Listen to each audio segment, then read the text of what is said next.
guys, because I know you're interested in what this engine can do. Obviously, you've got a tremendous amount of body roll in the corners.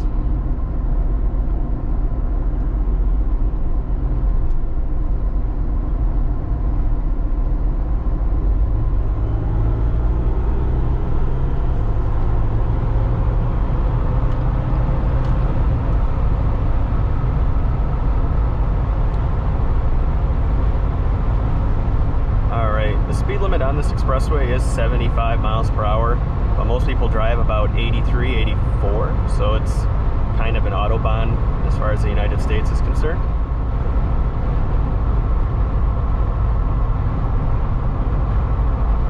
Now to show you guys what to expect at 75 miles an hour, you can see I'm getting about 26 miles per gallon, which is pretty stout considering the shape of the vehicle.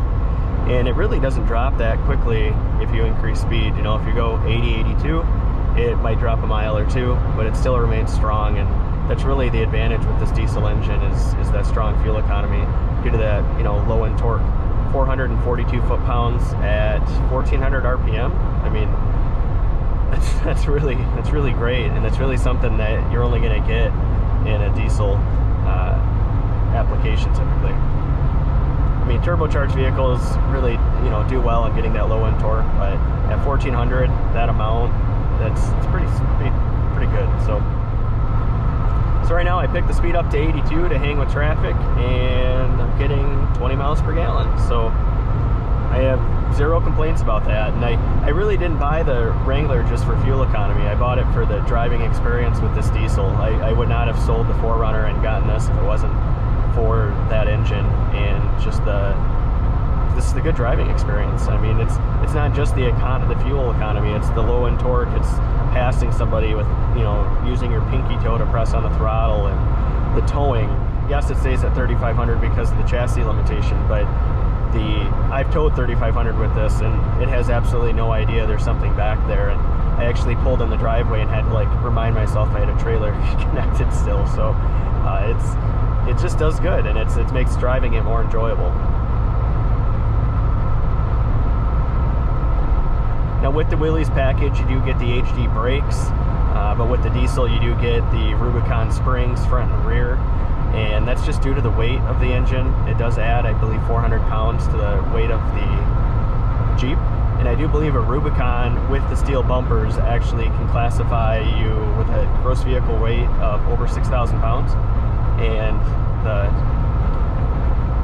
U-Haul up there is throwing snow off the top of his roof, but you can get it over 6,000 pounds, and if you do that, there's some tax incentives there too, so it's something you can write off, something to consider.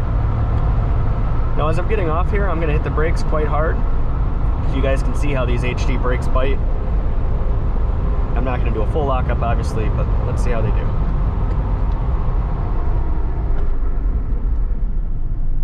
Very good, very good. I had much more brakes available to stop there, much more pedal.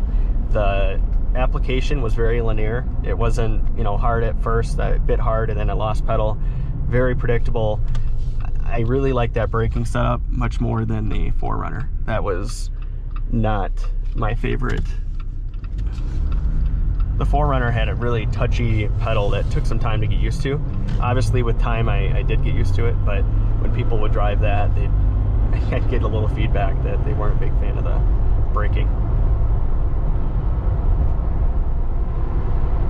Alright, so now you guys have seen the engine going down the road. You kind of got a feel for the audio in it. And let's discuss, you know, why I went with this JL diesel and the Willys package in particular coming from the 4Runner. So prior to that 4Runner, which I really did enjoy, I have nothing bad to say about it. It was a great vehicle for what it is. And I really enjoy the body on frame nature of it, and it being a dinosaur in construction, just like the Wrangler is per se, not being unibody. But it really came down to this engine, and I guess just FCA being a little more forward-looking in terms of technology than Toyota was. Now, mind you, I'm sure that 4Runner would definitely outlive this vehicle in terms of miles. I have no question in my mind that 4Runner would have gotten 250, 300,000 miles and just kept chugging along. but I don't keep my cars that long. So that's it. To me, I understand that philosophy and it's great, and I had zero issues with it, but I just don't keep my cars that long, and that's just who I am. So now, prior to the 4Runner, I had a 2013 JK Rubicon 10A, and over the 3 years I had that vehicle, I never once needed the locking front axle or electronic sway bar disconnect. It's just for what I'm doing with it, I just never needed it. Now, as I was looking at this JL and really trying to figure out which trim I wanted to buy and the whole 9 yards, you know, if you consider the torque this engine's putting out, you really don't need too aggressive of a gear set, and all JLs with the diesel come with 373 gears.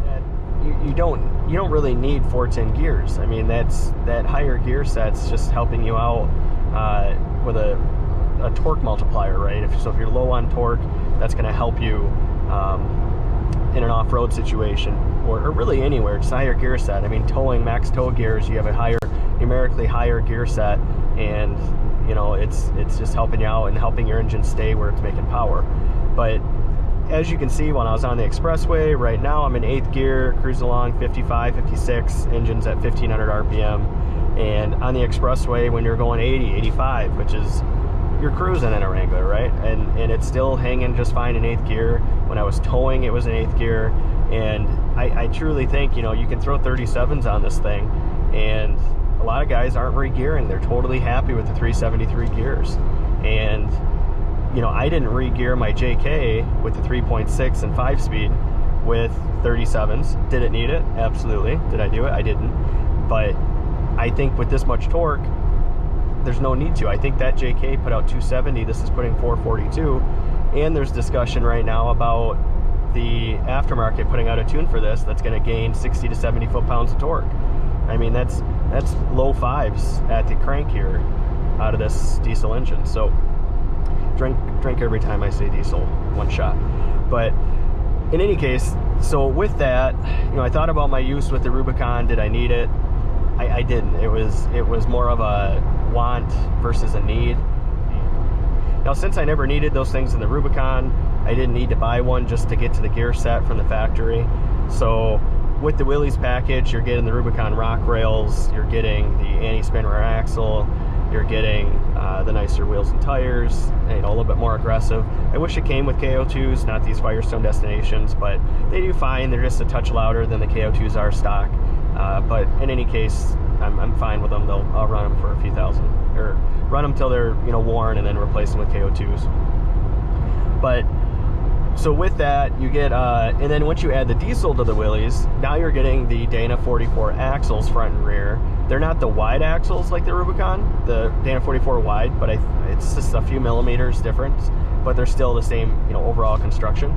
And you get the Rubicon springs front and rear. So I did check my spring numbers on this particular diesel. I know the numbers change depending on what you have. If you've elected a cigarette lighter, I mean, the whole thing, the whole configuration changes your, I know cars don't really have cigarette lighters, but what you elect really does change your springs. But with this particular one, I did have Rubicon springs front and rear, and and also the shocks. So your springs and shocks are matching a Rubicon. So if you look at a diesel JL in general, it is going to sit higher as a Sport or a Sport S or a Sahara than a gasoline equipped one otherwise.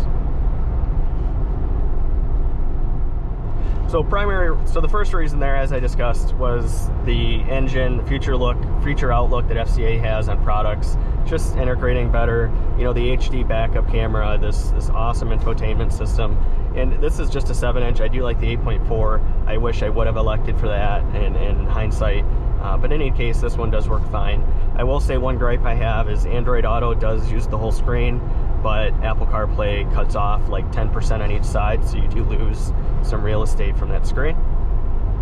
The transmission, you know, that's part of the $6,500 cost with the diesel, is this 8HP 75. But bear in mind, guys, that's a true ZF transmission, where the I'll put it here, I can't remember the one that's used in the stock 3.6 and 2 liter. But that engine, that transmission is made here in the US with some guidance from ZF.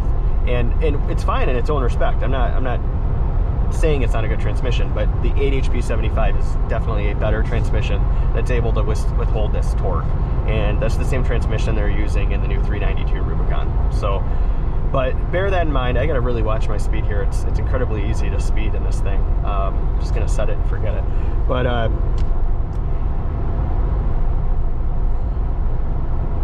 But yes, that 8 HP 75 is used in the 7 Series Beamer, the Rolls-Royce Ghost. It's used in 8 HP 90 is used in the Hellcat, the Demon, so it's a little bit stronger one. But the 75 is used, you know, in the Ram 1500 5.7 applications and just a myriad of uses. And it's just a well-built transmission. So I have no quick concerns that this transmission is up to the task of this powertrain. So you got 4,000 on a diesel, which, if you consider a full-size, you know, 2,500 truck, you're going to spend 10 grand on your diesel. So it's $4 grand. It's, yes, I'm not going to say it's cheap. It's not. It's still a pretty expensive upgrade, right? So you got $4 grand there and 2,500 for the transmission. So when you look at it together, it is 6,500 bucks. You're not going to pay yourself back, even if you drive 30,000-40,000 miles a year, with the extra cost of diesel per gallon. But you're buying this for the enjoyment. You're buying it for the fuel economy while you have it. And it's not just that, the range, right? If you're an expedition person and you live out west and you really just want to go the whole weekend and not even think about filling up your Jeep, by all means, get the diesel. So the 4Runner had about 14 miles per gallon pretty much all the time, and that was after the tune to premium. So I actually spend less per gallon with this, and I get like 10 to 11 miles per gallon more as an average.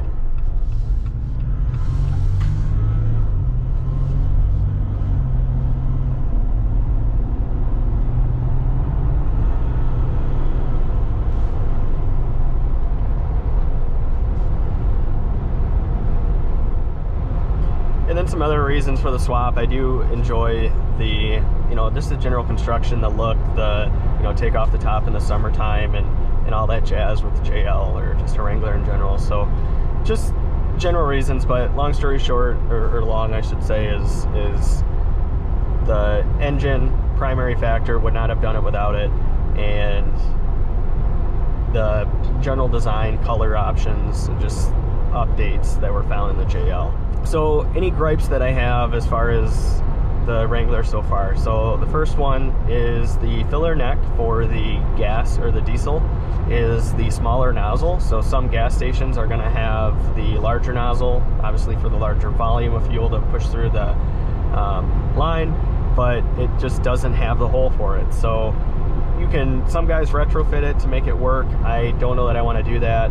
So I have had a case or two actually where I've gone to a pump and I couldn't get fuel because it just had the bigger nozzle. There's an adapter that comes with it, but there's a good chance that you're going to spill it possibly, so you got to really watch out with that and just be careful. All right, and the second thing I've had come up that's kind of weird is, and there's not a true oil pressure sensor on this engine. Apparently it's a calculation that's performed based on some other variable, but there is a switch of some sort that is known to go bad so far on the JL. So there have been a couple cases where I've started this and it has said low oil pressure. Obviously I panicked, I turned it off real quick, but when you turn it back on, the oil pressure is fine. And I asked about it on the forums, and apparently it's a sensor that's been going bad on a few folks' JLs. It's not truly does not have low oil pressure. The engine's fine. It's just a switch that is acting up. So I don't really worry about it. If I get in and it does it, I turn it off, turn it back on, and we're all set. So it's kind of a bug. I think if it's truly a switch issue, like it sounds like it is, FCA should probably take a look at it. But outside of that, I've had zero issues over the 6,400 miles or 5,400 miles I've been driving. The DEF fluid is definitely being consumed faster than the 10,000 miles per tank. Over the 5,500 miles, I've burned through, let's see. So right now my DEF fluid is actually at pretty much the same level when I bought the vehicle. And I've put 5 gallons in so far over the 5,400 miles. So it's pretty cheap. You can buy this stuff at Home Depot or Lowe's when you're out picking up some stuff for the house, or some gas stations fuel stations actually have it for the semis. So, you know, just make sure it's something that they obviously go through it. You don't want any old DEF in your tank, especially if you don't drive often. But it doesn't really bother me. It's just the 10,000 miles is a little optimistic. Perhaps, you know, if you drove on the expressway all the time, like a typical diesel driver, you probably burn through a little less. But in my experience, it's you use about twice as much as what they're saying. So, and also some folks are saying that usage will go down as you drive the vehicle and it's kind of broken in. So we'll see. Future update, I'll let you guys know. Now, looking at the inside of the JL, I'm really quite happy with the general layout. Everything's pretty good. I mean, ergonomics are good. Door handle's easy to get to. Window switches are easy to access. You know, the JK, I actually like that interior. It was a great vehicle in the same respect, and I know the media sometimes, as soon as something new comes out, they're just quick to bash the old one, and I like my JK, I really did, and there's nothing wrong fundamentally with the JL. I can't say I like this speckly interior liner. I like the flat color that they had before. This one's got little diamonds on it that look a little weird to me, but it's a very nitpicky thing. But, you know, they did a good job on the interior here, really kind of keeping to the Easter egg the Easter egg philosophy that FCA tends to do with these things. In the corner, there's a Jeep crawling up the windshield. There's a pair of sandals on the plastic of the hood. And when you start the Jeep up, a little JL drives across the bottom of the cluster up a little rocky ridge. So, and you'll find little spots too where they put the silhouette to the Willys Jeep across the Wrangler. And with this being a Willys package, I don't know, it's kind of cool, kind of quirky. And really, this Sarge green, guys, at the beginning, you know, that is the perfect color for a Willys Jeep, especially with the diesel. I mean, it has to be in Sarge green. I know some of you may disagree with that, but I really like this color. There's a fine line that you have to balance on greens, especially of this color, to not look like baby doo-doo. And they nailed it, and it's tricky. I would screw it right up. I would completely be wrong. So kudos to FCA for really nailing that color. But you do got the silhouette right there on the gear shifter, and you also have it with so your recirculate button here and your hill descent control and all that. The stability control's not, obviously. I think that has to be a pretty standardized design for folks, but the optional designs are actually shaped like the Wrangler. Now, it looks like a piece of toast with a hood on it, but they still went that extra step to design the shape and just remind you as you're driving along, not that you can't hear it and tell that you're in a Wrangler, but you are in, you know, an iconic vehicle for the United States.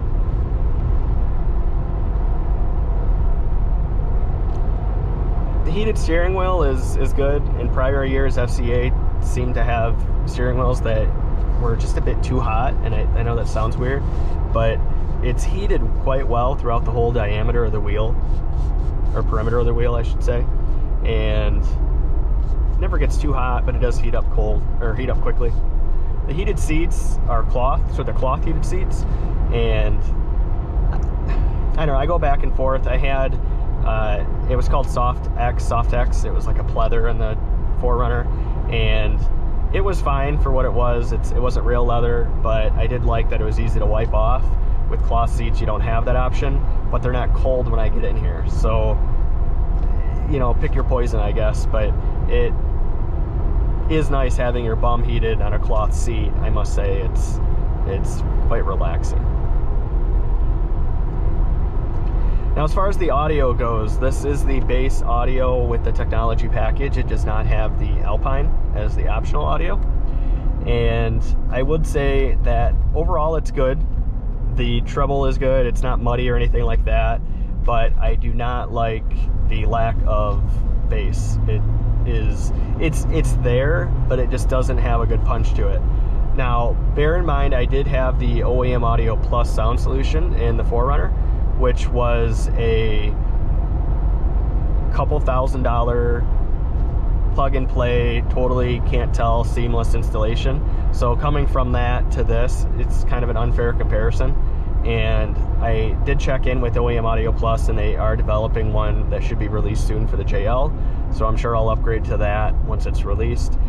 But it's there strictly for the bass, and I'm not the one that needs to be bouncing around at a stoplight annoying everyone around me. But if I listen to a good song, I want to hear a thump to it and just really feel like you're in the song, and this doesn't quite have it. So in hindsight, along with the 8.4 inch screen, I probably would have elected for the Alpine Audio. Some folks don't like it. I'm sure I would have been fine with it. I'm not really an audiophile. I just like something that sounds remotely good. I'm not super critical of things. And just to share, you know, I'm going 58 miles per hour and coming up to a downhill section, but I've been getting about 30 miles per gallon throughout this whole section of road. And I gotta say, if you're driving 55, 60 on your commutes, if you just don't have an interstate available to you, your range in this could be high 500. I mean, it's ridiculous the range that you can get in this under the right conditions. All right, now if you guys have any questions, feel free to leave them in the comments section below. I'm not gonna ask you to subscribe, just if you enjoy my videos, feel free to do it. And yeah, just let me know what you guys think. If there's something you'd like me to do in future videos, let me know. I'm always here to improve. And I do have a few more videos coming out soon, a couple of them being a Ram 1500 built to serve and the Julia, so keep an eye out for those. You guys take care and make it a great day.